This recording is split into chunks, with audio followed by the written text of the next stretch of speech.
What's up, y'all? It's SuperSpark here. I'm just trying to start a new series on here. This is going to be something that I'm hopefully going to be updating once a week, kind of in between the game recaps.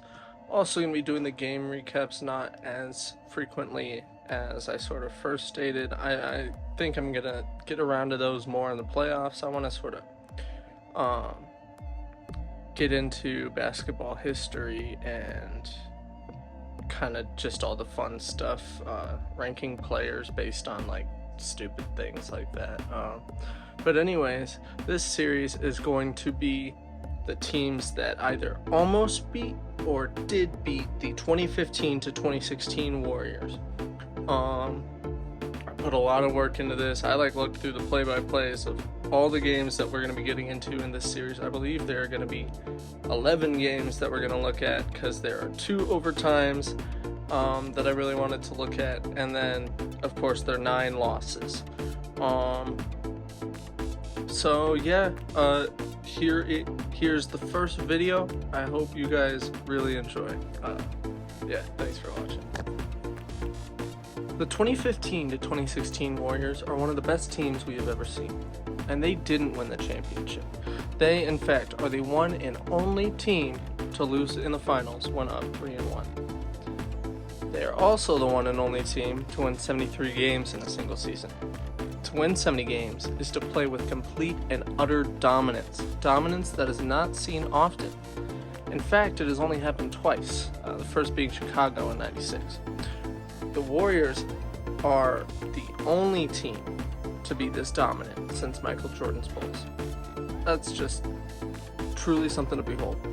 Something that really interests me about the Warriors 70-win season, really any 70-win season, are the losses. Beating a team of guys with 70 wins would have literally made you a statistical anomaly. How do teams do it? How do other teams not learn from it? I want to take a look at the 9 losses the Warriors had in the 2015 to 2016 season, and take a look at what teams managed to beat the unbeatable. I think unbeatable is the perfect word for the Warriors in this regular season. You have to look all the way to their 25th game for their first loss. The season started October 27th, and they won every game until December 12th against Milwaukee, which we will get into later in the series. Almost 2 months of undeterred winning. Not all these games were blowouts. Brooklyn took them to overtime on November 14th, and Boston took them to double overtime on December 11th, the day before their first loss. Now let's take a look at the Brooklyn game.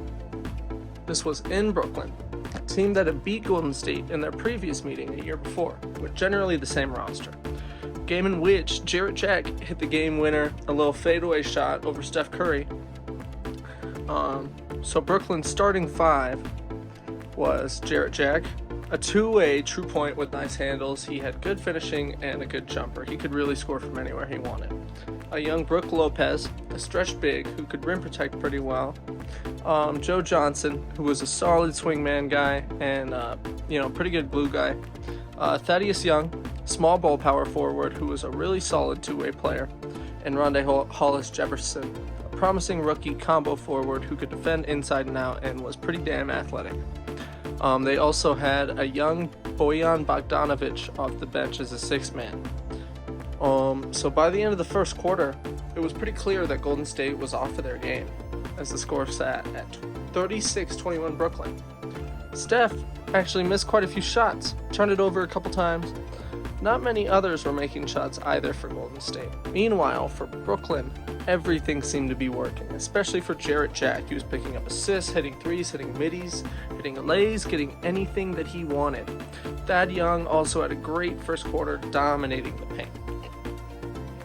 So Golden State finally gets in a rhythm mid to late second quarter, while Brooklyn had a 1:15 scoring drought. That allowed Golden State to largely close this gap. They entered the half with a score of 54-52 nets. Thad Young had a damn good second quarter near the end of it, scoring a last-second midi to put the Nets ahead.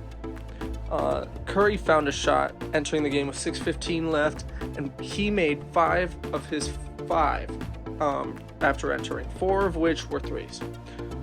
So Golden State was actually having trouble carrying the hot streak out of the half, and Brooklyn extended their lead to 7 by the end of the third, with help from Jarrett Jack, Brook Lopez, and Thaddeus Young having a great team quarter. The Warriors were going to need to pick up the pace and make stops, especially on Jarrett Jack and Thad Young, if they wanted a chance to win. Offense was pretty scant in the fourth until Curry entered with about 8 minutes left. He had a 3 to make it 83-79 Nets, and then later played good defense on Jarrett Jack to not allow a score from 3, and the Warriors stopped what would have been a very clutch lay from Thad Young. Curry proceeded to go down the floor and hit another 3 to make it 85-84 Nets. So Draymond had an incredibly clutch block on Jarrett Jack, but Rondae Hollis-Jefferson gets the board, pulls up from 3, and missed. Draymond got the board, threw it to Curry, who laid it in and gave the Warriors their first lead of the game with 4:36 remaining. Jarrett Jack would not go down without a fight though. He hit 2 free throws, and then the very next play down hit a low midi to give Brooklyn the lead. The Warriors gained the lead back, but Curry would miss a layup and turn it over on a bad pass to give Brooklyn a 3-point lead with 10 seconds left. But fate of the world, alien laser beam, Andre Iguodala sunk the 3-pointer to tie the game and send it to overtime. Overtime would be a completely different story from regulation. Brooklyn came out looking really tired, only sunk 1 of their 7 attempts. It was ugly for them. And Golden State played great team basketball, with all of their 5 makes coming from assists. In the end, it came down to who wanted to win more, and Golden State simply wanted to win more. Now, what if I told you that this game showed signs of what was to come? A team that had serious issues playing down to competition. Brooklyn, while scrappy, should not have been playing at Golden State's level that night, and yet they did. Does that say something about Brooklyn? About Golden State? I think it's a bit of both. As you'll see later in the series, it was not always the very good teams who managed to beat the unbeatable. Sometimes it was the absolute underdog, the teams that nobody in a million years would ever think could beat the Warriors. The Nets came so close to being one of those teams and fell just a quarter, hell, just a shot short. Something I neglected to mention earlier is that the Nets had 3 attempts, 1 from mid-range and 2 from right at the rim after Iguodala's 3. If even one of those goes in, the Warriors would have lost 10 games and history is not made. It's no big deal though. At the end of the day, what happened on that night is the same thing that happened on 72 other nights of that roller coaster 2015 to 2016 season. The Warriors won, and the other guys lost. One more example of that in the next video, and then we're going to look at how exactly the other guys won in those 9 statistical anomalies. Thank you so much for watching, and expect part 2 some point this week.